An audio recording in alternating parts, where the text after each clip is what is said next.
from AC Dock Heating and Cooling, and I'm here to talk to you a little bit about, I just showed you about the air filters, and I'm going to show you now what happens to a system that the filters weren't changed and you have problems with bad air quality in the home and it gets into the system. Again, always when you're working on the system, turn the power off, okay?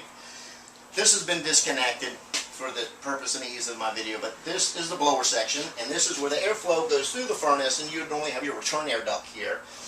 Goes into the furnace. But when we pull out and we don't see there's a filter in there or an impacted filter, then we look at this blower. Now, this furnace is not that wide. We've already disconnected all the wires, so it's easy for me to pull this out. And I'm going to put it on my workbench so you can see what I'm talking about. But when we pull these blowers out, or we get our inspection mirror and look in there, and you see, and this one, I've pulled it in and out so many times, this whole back of this motor was impacted with this, I don't know if it's dog hair, cat hair, whatever, this junk that got all up in here. But this whole back was impacted. So it does several things. These holes are for air to get in to cool the motor. So the motor overheats, it wears the bearings out prematurely, it causes it to draw more power, using more electricity, and it will prematurely fail this motor. The other thing, what happens with all the dust and the dirt, if you can see on these wheels, all these wheels, these veins on this have a contoured. And the dirt does not, get distributed evenly. It builds up at all different locations, and what it does is it throws that wheel out of balance, and then it shakes and vibrates the furnace, and also ruins the bearings, again in the fan motor. Premature failure because this is all, like I said, out of balance, and it starts shaking and vibrating. Then the way to correct this is, and it can be fixed, but it's an expensive repair, especially if you lose the motor because of it. So all this needs to be pulled out. All these wires need to be disconnected. We would take this motor out if the motor was still good. We would blow this out with compressed air or nitrogen. We'd take all electronics off of it, obviously, because we can't spray water on that. We'd take this wheel out. We would acid clean this whole assembly, and then put it back in, and it would look basically like brand new. But, it is a fairly expensive and time-consuming procedure. And that's providing you didn't lose the motor.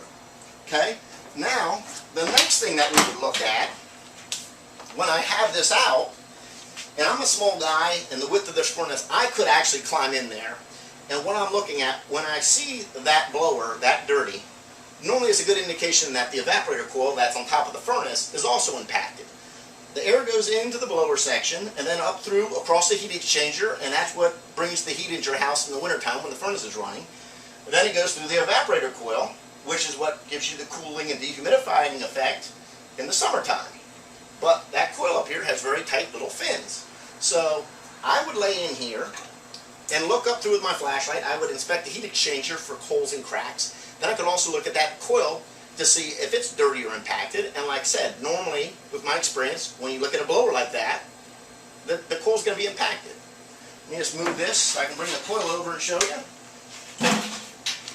And this system also, and keep in mind, this is not what you'd be doing in your house because this is all connected to the ductwork, the refrigerant lines, the drain lines, so you wouldn't just pick this up and put it on your workbench that easy, obviously. It's a big deal. As you can see, let me see the light. As you can see, this coil is probably about 50% impacted with the dog, cat hair, lint, whatever. You see how bad this is? And the name of the game, especially with the air conditioning, is heat transfer. I'm really not going to get good heat transfer into this coil when 50% of it's impacted. And the same thing, the furnace air has to be delivered through that too, so it restricts the airflow, causes the furnace to overheat. It doesn't give you the volume of air out. So it's just a waste of energy significantly, whether you're running the heat or the cooling. So it wouldn't matter which mode you're running it in when this coil, because all the air got to go through this coil. So when this coil gets dirty, it affects both the furnace operation and the air conditioning operation. Now, this isn't the correct way to do it, but you could go into the front of this furnace and try to brush this off. But really, you're just going to get the surface dirt off of this. If you can see, this coil is pretty easy to bend. And if a guy goes in here with a wire brush or something and goes the wrong way, he's going to destroy all those fins. And then the water doesn't trickle down it for the drainage and things of that nature, cause other problems. The right way to do it, and what I would recommend, is we would cut the refrigerant lines, take the refrigerant out, or pump down the system, pull this coil out, take it in the backyard, acid clean it, and then rinse it out with a hose and put it back in. And that's because those coils are about 1.5 to 2 inches wide.